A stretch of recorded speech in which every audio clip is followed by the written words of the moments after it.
Congressman Martin Romualdez tikom ang bibig kung nagkakausap pa nito itong si dating ako Bicol Party List Representative Zaldico. Transparency at accountability ipinangako ng kongresista sa komisyon.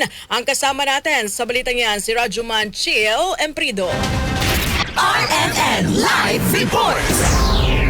Rajuman Angel, Rajuman Drew, no comment si dating House Speaker at Leyte 1st District Representative Martin Romualdez kung nakakausapan nito si dating ako Bicol Party List Zaldico. Ngayong araw din kasi sabay na ipinatawag ng komisyon si Representative Zaldico para sa pagpapatuloy ng investigasyon sa maanumalyang flood control project.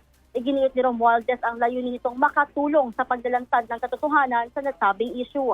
Aniya, wala umano siyang tinatago, walang dapat itago at handa siyang ibahagi ang lahat ng impormasyon na kanyang nalalaman kahit hindi na siya miyembro ng Bicameral Conference Committee. Nililaro ng kongresista na tutulong ito sa pagpapalinaw ng issue upang mapabilis ang investigasyon at agad na mailantad ang katotohanan. I'm ready to give my personal knowledge on the budget process. And while not a member of the bicameral conference committee, I will share any and all information to help determine the truth and to give all the facts and information. I will be here to help in any way to speed up the resolution of the fact-finding and investigation for the ICI.